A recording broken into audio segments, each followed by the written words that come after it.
నమస్తే, welcome to our channel. నేను పద్మిని. ప్రస్తుతం పాటు సోషల్ యాక్టివిస్ట్ కృష్ణకుమారి గారు ఉన్నారు, మాట్లాడదాం. మేడం నమస్తే. నమస్తే. ఇక్కడ పార్టీలు మారటం పాలిటిక్స్ లో అనేది సర్వసాధారణమే, జరుగుతూనే ఉంటాయి. ఎవరు అధికార పార్టీలో ఉంటే వాళ్ళ వైపుకి మొగ్గు చూపటం, లేకపోతే రకరకాల కారణాలు, రకరకాల పర్స్పెక్టివ్స్ డెఫినెట్ గా మారుతూనే ఉంటారు. అలా మారటం కూడా ట్రెండ్ అయిపోయిన పరిస్థితులు మనం చాలానే చూసాము. అలా మారటమే ట్రెండ్ యాక్చువల్ గా మాట్లాడుకుంటే. అయితే అరికెపూడి గాంధీ ఎప్పుడైతే పార్టీ మారారో, కౌశిక్ రెడ్డి గాజులును చీర పంపిస్తాను అని చెప్పటం అసలు ఎట్లా చూడొచ్చు? అసలు ఏమిటి నేపథ్యం? ఈ చీరలు గాజులు పంపిస్తాను అనటం మట్టుకు నేను 100కి 500% మరీ కాదంటే 100కి 1000% నేను ఖండిస్తున్నా. అంటే ఏంటి ఉద్దేశం? ఆడాళ్ళు అంత పనికి వాళ్ళు ఉండాలా, లేకపోతే అంత చేతకాని వాళ్ళు వాళ్ళు చీరలు మాత్రమే కట్టుకుని గాజులు మాత్రమే వేసుకుని ఇంట్లో కూర్చుంటారు. ఇదేనా నీ ఉద్దేశం? అదే 100%. ఏమంత అంత కండకావరం దేనికి నీకు? ఈ చీరే నీ తల్లి కట్టుకుంది, ఈ చీరే నీ పెళ్ళాం కట్టుకుంది, ఈ చీరే రేపు నీ కూతురు కట్టుకుంటుంది, ఒకవేళ నీ కొడుకుంటే నీ కోళ్ళ కట్టుకుంటుంది.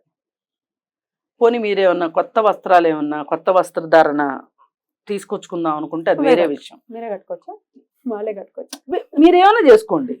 కానీ చీరకున్న ప్రాధాన్యతను బట్టి చీరని అగౌరవంగా చూడటము, చీర కట్టుకోవడము అనేది చాతగాంతనానికో లేకపోతే వాళ్ళు ఇంకేమీ చెయ్యలేరు అనో ఒక అవహేళనకి గుర్తుగా చీర పంపిస్తాను అనటం మట్టుకు నీ పొగరబోత్తనానికి గుర్తుగా నేను చూస్తున్నా. అసలు నీ చరిత్ర ఏంటి చెప్పు ఒకసారి. అరికెపూడి గాంధీని కాసేపు పక్కన పెడదాం. నీ చరిత్ర ఏంటి? నువ్వు ఎక్కడ పుట్టావు, ఎక్కడ పెరిగావు, నువ్వు అవకాశవాదంగా నువ్వు ఎందుకు పార్టీ మారావు, నువ్వు కాంగ్రెస్లో పుట్టావు, కాంగ్రెస్లో పెరిగావు, నువ్వు కాంగ్రెస్లో నీకు సీట్ ఇస్తారు అంటే కూడా నువ్వు వెళ్ళి టీఆర్ఎస్లో ఎమ్మెల్సీ తీసుకుంటానికి రాత్రికి రాత్రి పార్టీ మారినోడు నువ్వు. మారి ఆ రోజు నీకు ఎమ్మెల్సీ ఇస్తే కేసీఆర్ ఆ పేపర్స్ గవర్నర్ దగ్గరికి వెళ్తే గవర్నర్ వెంటనే ఓకే చేయలే.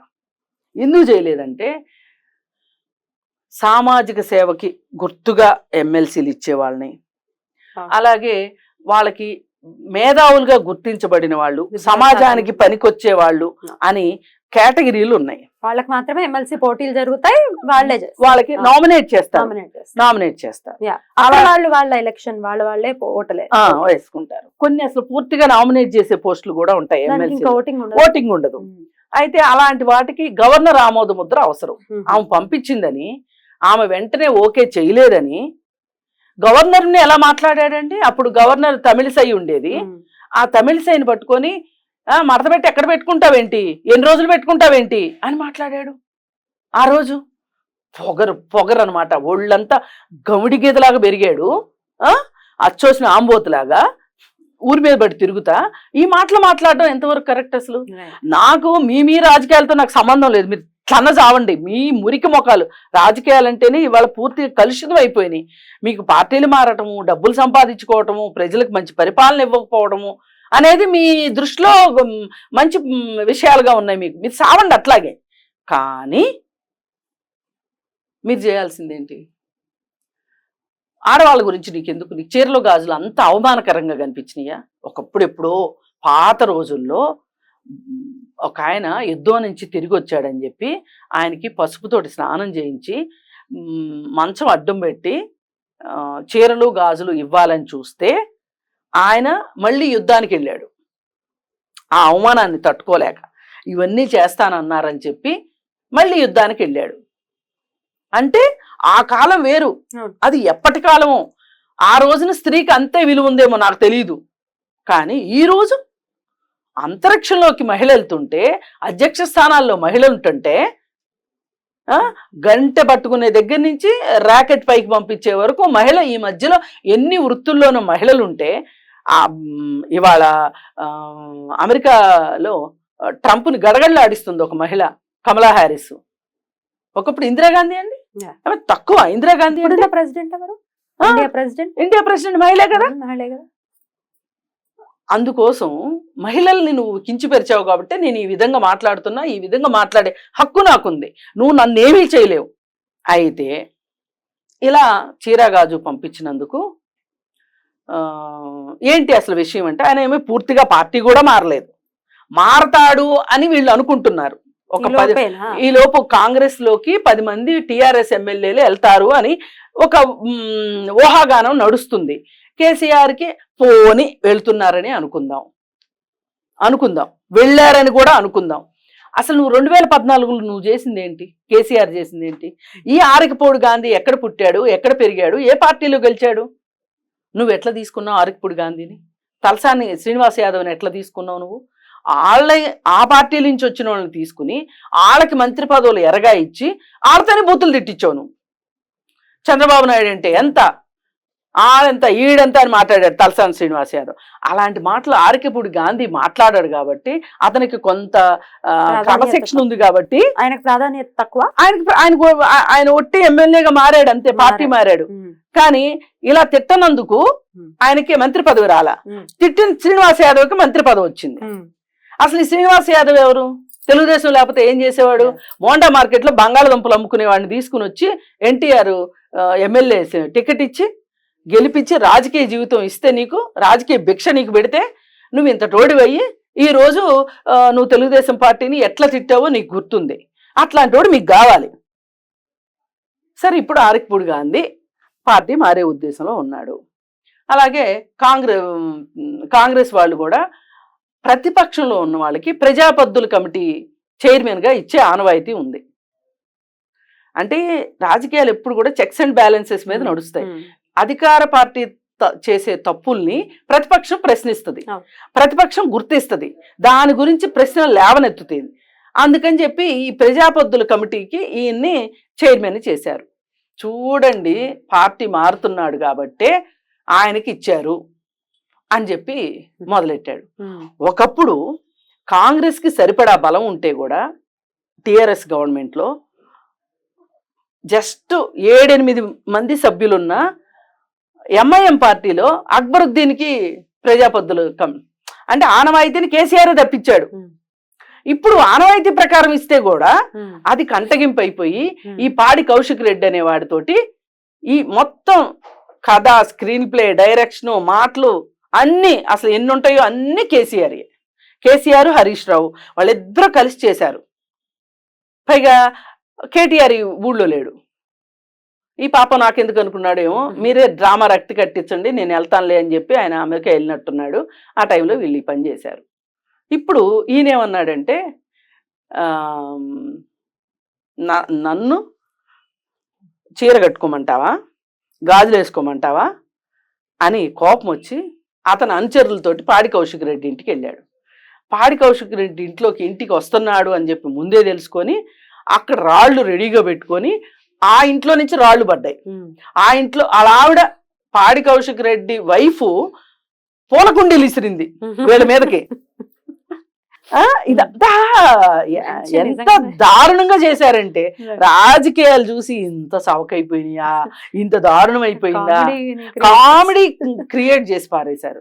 ఇవన్నీ చేస్తే అసలు ఈ పాడి కౌశిక్ రెడ్డి మొన్న ఎలక్షన్స్ లో పోటీ చేసినప్పుడు ఎన్ని దొంగేడుపులు ఏడ్చి గెలిచాడో తెలుసా? నేను గెలవనేమోనని డౌట్ వచ్చి కాంగ్రెస్ హవా వస్తుందని తెలిసి మీరు నన్ను గెలిపిస్తే నా ఏదో అంటారు, నా విజయయాత్రకు వస్తారు, నన్ను ఓడిస్తే నా అంతిమయాత్రకు వస్తారు, నాకు పాడి కడతానికే వస్తారు మీరు అని మాట్లాడాడు. నిజంగా అండి, ఈ కాంగ్రెస్ గవర్నమెంట్ గనక బుద్ధి జ్ఞానం ఉన్నట్లయితే పాడి కౌశిక్ రెడ్డిని ఈ విషయం మీద అతని క్యాన్సిల్ అవుతుంది. అసలు అతను ఎమ్మెల్యే అసలు అలా బెదిరించి ఓట్లు వేయించుకోకూడదు, అలా మాట్లాడకూడదు. మాట్లాడినందుకు ఇంతవరకు అతని మీద క్రమశిక్షణ చర్యలు లేవు. వీళ్ళు అందుకే పాములని చిన్న పామునైనా పెద్ద కర్రతో కొట్టాలి. కాంగ్రెస్ వైఫల్యం అంతా అదే. అలా మాట్లాడిన పాడి కౌశిక్ రెడ్డి నీ ఏడుపు మొహానికి నువ్వు ఏడుపులు ఏడుస్తూ దొంగ ఏడుపులు ఏడ్చి నువ్వు గెలిచావు. నీ గెలుపు ఒక గెలుపు. ఈవేళ నువ్వు వచ్చి మాట్లాడుతున్నావు. అసలు నీ వయసుకి నీ రాజకీయ జీవితానికి ఆరికపూడి గాంధీకి ఏమన్నా సంబంధం ఉందా? అతను ఏ రోజైనా ఎంత సౌమ్యంగా ఎంత అంటే, నేను 100% ఆరికపూడి గాంధీకి సర్టిఫికెట్లు ఇచ్చేయాలని కూర్చోలా. కానీ అతను పద్ధతిగా రాజకీయాలు చేసిన మనిషి, పద్ధతిగా మాట్లాడిన మనిషి, ఎక్కడైనా తెలుగుదేశంలో ఉన్నా అదే క్రమశిక్షణతో ఉన్నాడు, ఈ పార్టీలోకి వచ్చినా అదే క్రమశిక్షణలో ఉన్నాడు. ఆ రోజు చేర్చుకోవటం కూడా తెలుగుదేశం పార్టీని ఫస్ట్ చంపటం, తర్వాత కాంగ్రెస్ పార్టీని చంపటం రైట్. మీరు చేశారు ఇవన్నీ. అసలు మీకు మహిళలంటే విలువ లేదు. అసలు మహిళలంటే విలువ లేనిది కేసీఆర్కి లేదు, కేసీఆర్ పార్టీలో ఉన్న వాళ్ళకి కూడా లేదు. ఎందుకంటే మొదటి టర్మ్లో మహిళా మంత్రే లేదు అక్కడ. మరి రెండో టర్మ్కి వచ్చేసరికి సబితా ఇంద్రారెడ్డి గెలిచింది కదా, తీసుకున్నావు, అప్పుడు మంత్రి పదవి ఇచ్చావు. నువ్వు మొదటి టర్మ్లో ఎందుకు ఇవ్వలా?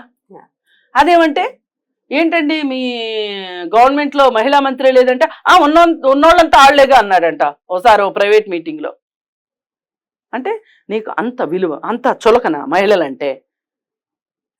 అది ఈ వెనకబడిన భావం ఉంది కాబట్టి, వీళ్ళకి మహిళలంటే ఇంత చులకన ఉంది కాబట్టి నేను ఇంత అలా మాట్లాడుతున్నా. అసలు రాజకీయాల్లో విలువలు ఏ రోజో పాతరైపడ్డాయి. కనీసం అసలు మహిళా కమిషన్ కోసం ఎంత పోరాడాల్సి వచ్చిందండి మేము. ఎంత పోరాడితేనో కానీ 3 సంవత్సరాల క్రితం మహిళా కమిషన్ వేశారు. దాదాపు 7 సంవత్సరాలు మహిళా కమిషన్ లేదు తెలంగాణలో. 5 సంవత్సరాల పాటు మహిళా మంత్రి లేదు. మీ బతుకులు ఇవి. అందుకే మీకు మహిళలంటే చులకన కాబట్టే మీరు అవేమీ ఇవ్వలేదు. ఇప్పుడు మీకు మహిళలంటే చులకన కాబట్టే పార్టీ మారుతారన్న వాళ్ళకి చీరలు పంపిస్తా ఉన్నారు. అందుకోసం ఏది ఏమైనప్పటికీ ఈయన వచ్చి నిన్న అరకపూడి గాంధీ ఇంట్లోని మీటింగ్ పెడతాను, అదింటి మీద జెండా ఎగరేస్తాను. అసలు నువ్వెవడవి? ఈలోపు వీడు ఏం మాట్లాడతాడు ఇంకా, పాడి కౌశిక్ రెడ్డి, ఆంధ్రోళ పెత్తనాన్ని మేము ఒప్పుకుంటామా? అసలు నీకు ఇప్పుడు ఆంధ్రోళ్ళు గుర్తొచ్చారా? నీకు మీ కేసీఆర్కి నువ్వు ఒకప్పుడు ఉద్యమం అప్పుడు ఏం చెప్పా? ఆంధ్రోళ్ళకి కంట్లో నలక పెడితే 4తో తీస్తా, ముళ్ళు గుచ్చుకుంటే నోటితో తీస్తా. ఇన్ని మాటలు మాట్లాడాడు కేసీఆర్. మాట్లాడి ఒకప్పుడు ఆంధ్ర వాళ్ళ మీద ద్వేషాన్ని రగిల్చే నువ్వు తెలంగాణ సాధించుకున్నావు. తెలంగాణ